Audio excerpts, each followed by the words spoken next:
नमस्कार दोस्तों, स्वागत है आपका आपके अपने चैनल क्रेजी क्रिप्टो मिंटू में। मेजर लिस्ट हो गया है, क्या $10 जाएगा? क्योंकि बहुत से लोगों की यही उम्मीद है, 10 और $15 की। चलो इस पे भी बात करेंगे क्योंकि लिस्टिंग तो हो गई और किस प्राइस पर लिस्ट हुआ, करंट में जब वीडियो बना रहा हूं उस टाइम क्या प्राइस चल रहा है इसके बारे में बताएंगे। मार्केट के में चल रहा है ये भी बताएंगे और इथेरियम जो है 20,000 इथेरियम सेल हो सकता है, क्या मार्केट पर इंपैक्ट आएगा, चलो उस पर भी डिस्कस करेंगे। पहले लेते हैं थोड़ा सा बीटीसी को, क्या एक्चुअली बीटीसी में चल क्या रहा है। तो बीटीसी देखिए आपका भी वो $95,200 के आसपास चल रहा है। तो कहीं ना कहीं एक साइड में मूवमेंट, यानी कि हम दोबारा से 92,000 के आसपास तक लौट के जा सकते हैं, लेकिन आपके लिए क्रूशियल एरिया रहेगा जो रहेगा आपका 90 से लेकर 92,000 का। ये जो मैंने आपको पिंक कलर में दिया है, ये एक एरिया ऐसा है जहां पर हम दोबारा से लौट सकते हैं। लेकिन अगर आप नीचे वॉल्यूम अगर देखते हैं तो आप वॉल्यूम देखिए, थोड़ा मिक्स मैच है। ऐसा नहीं है कि टोटल रेड कैंडल ही बन रही है या पूरी रेड रेड हो रहा है सब कुछ, ऐसा नहीं है। आप देख रहे हैं ग्रीन रेड कुछ ऐसा चल रहा है, यानी कि आपकी एक तरह से ट्रेडिंग हो रही है, यानी जितना माल आ रहा है उतना ही निकल रहा है, जितना आ रहा है उतना ही निकल रहा है, इस तरीके का चल रहा है। तो वो पैनिक वाला जो सीन है ना, वो कहीं ज्यादा नहीं है। एकदम ग्रीन होता है तो आपका फिर तो बुलिस होता है। अगर वॉल्यूम में आपका देख रहा है, अगर कैंडल्स आपकी रेड बन रही हैं तो इसका मतलब है कि माल निकल रहा है। तो ऐसा नहीं है, यानी कि मिक्स मैच चल रहा है, इसलिए मुझे बहुत ज्यादा डाउन की उम्मीद बिल्कुल भी नहीं है। तो यहां देखिए, कल भी जब मैंने कहा था कि जब तक मैं वीडियो बनाऊंगा हो सकता है 94,000 के ऊपर चला जाए, और कल ऐसा हुआ भी था और वो 94 के ऊपर चला भी गया था। तो आज का सीन ये है कि आपका साइड में रहने के मुझे ज्यादा चांस नजर आ रहे हैं, क्योंकि जो वॉल्यूम का सीन है वो एक तरफा नहीं है। तो एक तरफा होता है तो फिर मामला समझ में आता है कि एक तरफा जा सकता है। लेकिन यहां पर एक चीज और आप भी देखनी है, वो है इथेरियम का, क्योंकि इथेरियम का जो मामला है वो थोड़ा सा कहीं ना कहीं वो ठीक नहीं लग रहा। यानी कि इसके जो को फाउंडर, उन्होंने 20,000 इथेरियम को क्रैकन एक्सचेंज पर डिपॉजिट कराया है। अब कहीं ना कहीं ऐसा पहले भी एक आध बार हुआ है कि जब भी इथेरियम में बुलिसनेस आती है, जब भी इथेरियम थोड़ा पंप करता है, उसी टाइम पे कहीं ना कोई इथेरियम की तरफ से डिपॉजिट कराई देता है कई बार। तो अब देखिए, ये नहीं कह सकते कि ये सेल होगा या किस पर्पज के लिए अभी लाए हैं ये, तो ये भी जब सेल होगा तो क्लियर हो जाएगा सब कुछ एक्चुअली क्या होने वाला है इथेरियम में। और वो भी देखिए, इथेरियम 20,000 इथेरियम है, छोटा अमाउंट भी नहीं है। और अभी इथेरियम का प्राइस लगभग जो है $3,600 के आसपास चल रहा है। तो ये कुछ सीन है, तो थोड़ा सा मार्केट पे आप बस नजर बना के रखें।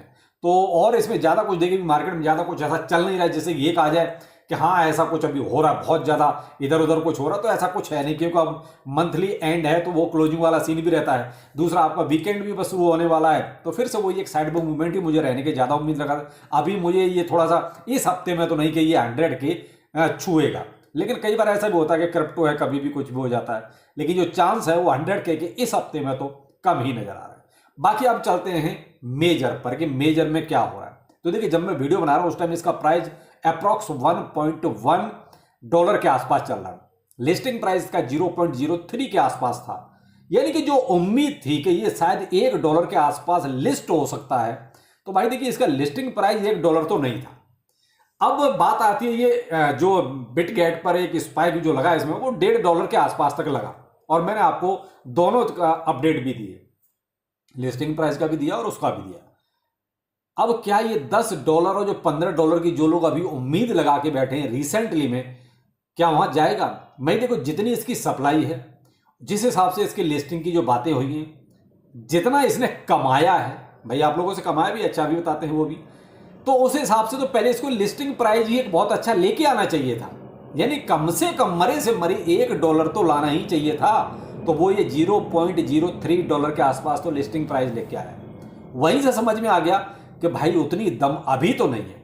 मे भी बाद में देखिए, अभी जो सेल प्रेशर आएगा, जो सेल होगा, आप लोग जो सेल करेंगे, तो उससे तो अभी इसके थोड़े डाउन जाने के चांस रहेंगे, लेकिन बहुत ज्यादा डाउन भी नहीं होगा। क्यों? माल है इन लोगों पे ज्यादा। भाई किसी को 1 मिला है मेजर, किसी को 2 मिला है, भाई मुझे ही 60 कुल मिले हैं मेजर, तो मैं और किसी का क्या करूं? जब मुझे 60 मिले तो उससे अंदाजा है कि भाई मेरे तो रेफरल भी अच्छे खास है। हाँ, बट टोन ट्रांजेक्शन नहीं था मेरा कोई भी, ना ही मेरा स्टार ट्रांजेक्शन था किसी तरह का। अब जिनको 1 मिला, आधा मिला या 0.7 0.8 मिला, तो वो क्या प्राइस को डाउन करेंगे? तो इसलिए देखिए, इसका $1 के आसपास, यानी कि 0.9 0.7 के बीच में एक साइड में मूवमेंट आपको देखने को मिल सकता है। लेकिन भाई जिनको एक अच्छा अमाउंट मिला है, देखो भाई मेरे पास तो 60 मेजर है, तो वो कहते हैं कि नंगा नहाएगा क्या, निचोड़ेगा क्या, तो मैं वो 60 मेजर का करूँगा। तो मेरा तो अभी पड़ा हुआ, मैंने ज़्यादा उसमें कुछ किया भी नहीं, पड़ा रहेगा। 60 का क्या करना है। अब जिसका मान लो 1000, 2000, 5000 अगर किसी को मेजर मिला है भाई, क्योंकि आप ही लोग कमेंट करते हो कि जी हमने तो लगभग $200 इसमें खर्च कर दिया, कोई कहता हमने $80 खर्च कर दिया, कोई कहता $60 खर्च कर दिया। तो भाई उन लोगों के तो अरमान ढीले हो जाएंगे अगर उनको उस हिसाब से प्राइज नहीं मिला तो।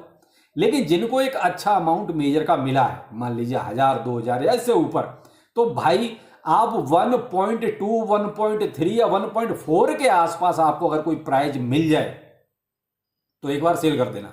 उसके बाद डाउन में आता है, आपका दिल करता है खरीदने का तो फिर से आप खरीद सकते हो। लेकिन ऐसा नहीं है कि ये ऊपर ही ऊपर अभी जाएगा, अभी तो डाउन होगा भाई। एक सेल प्रेशर जो आता है उसमें एक डाउन लगता है। लेकिन जो मैंने कहा ना एक रेंज, ये साइड वे हो सकता है। तो भाई मेरा तो यही ओपिनियन है, बाकी आपका माल है, आपको क्या करना है, सेल करना है, रखना है, तो वो आप अपने अकॉर्डिंग देख सकते हो। भाई मेजर में मुझे अब जब मिला कुछ नहीं तो मैं बहुत ज़्यादा उम्मीद क्या करूं और बहुत ज़्यादा उसमें सोच विचार क्या करूं। ये तो अब आप जिनके पास ज़्यादा मेजर है वो ज़्यादा सोचें, वो ज़्यादा समझें तो ज़्यादा बेहतर रहेगा। लेकिन मैंने आपको एक रेंज बता दी है कि आप कहाँ पर आके एक बाइंड छोटी मोटी अगर चाहो तो बना सकते हो। बाकी अभी बहुत ही लेटेस्ट भाई प्रोजेक्ट है, तो मैं ये नहीं कहूँगा कि बहुत बड़ा कोई भी अमाउंट आप लगा के इसमें फंसे, बाकी आपकी मर्जी। इसी के साथ एक अपडेट और भी आपकी जुड़ी हुई है, वो है आपकी ओवर प्रोटोकॉल की। अब ओवर प्रोटोकॉल वैसे देखिए बहुत दिनों से बेवकूफ़ बना रहा है, कोई इसमें कोई नई बात तो है नहीं। लेकिन अब चूंकि भाई होल्ड इंतजार इतना है कि भाई क्या करें, जो होगा जैसा होगा उसको करना तो पड़ेगा ही। अब ये लिस्टिंग की बात लेके आ रहा है भाई, 16 दिसंबर को आपकी लिस्टिंग और डिस्ट्रीब्यूशन दोनों की बात कर रहा है। 16 दिसंबर, इससे पहले भी कई बार ऐसा हो चुका है। लेकिन अभी भाई जिस दिन डिस्ट्रीब्यूशन मिल जाएगा उस दिन हम तो इसको मानेंगे कि हाँ ठीक है इसने कुछ दे दिया। बाकी अभी सिर्फ तारीख मिल रही है, तो तारीख पे तारीख तो हम पहले भी बहुत झेल चुके हैं। तो भाई ये एक नया अपडेट है ओवर प्रोटोकॉल में। अब ये इसकी जो लिस्टिंग है वो किस किस एक्सचेंज पे हो सकती है, आपको क्या करना होगा, तो मैं इस पर एक डिटेल वीडियो आपको बना के दूंगा कि आपको किस एक्सचेंज पर अपना डिस्ट्रीब्यूशन लेना चाहिए। क्योंकि इसने 2 एक्सचेंज प्रेफर किए हैं, उन दोनों एक्सचेंज में से आपके लिए कौन सा ठीक रहेगा, कैसे आपको विड्रॉल करना है, कैसे आपको जो है उसके साथ कनेक्ट करना है, वो चीज़ें सारी एक अलग से सेपरेट वीडियो बना के आपको सारी चीज़ें गाइड कर दूंगा। लेकिन अभी इसमें कोई बहुत ज़्यादा हार्ड एंड फास्ट वाली चीज़ नहीं है, लेकिन मैं आपको 1-2 दिन में ये सारी चीज़ें क्लियर कर दूंगा। लेकिन फिलहाल यही है कि भाई जिसने अभी तक मेल नहीं आया है तो अपना मेल जरूर लाइए, पहले चेक कीजिए आप कि भाई क्या आपको मिला, कितना मिला, उम्मीद है मिलने की या नहीं है, या उम्मीद खत्म है। तो ये कुछ ओवर प्रोटोकॉल का एक अपडेट है, 16 दिसंबर याद रखिएगा। और बाकी आपकी जो भी प्रक्रिया है केवाईसी की वो भी आपको कर लेनी चाहिए। भाई कुछ अभी तक के लेटेस्ट अपडेट, तो भाई मेजर का मैंने अपना सीन आपको क्लियर कर दिया, कुछ ओपिनियन आपको दिया है, तो उसके अकॉर्डिंग आप जरूर कर लें, क्योंकि प्रॉफिट मस्ट है, इंतजार ज्यादा नहीं करना चाहिए। चलिए फिर मिलते हैं किसी नए अपडेट के साथ, नमस्कार।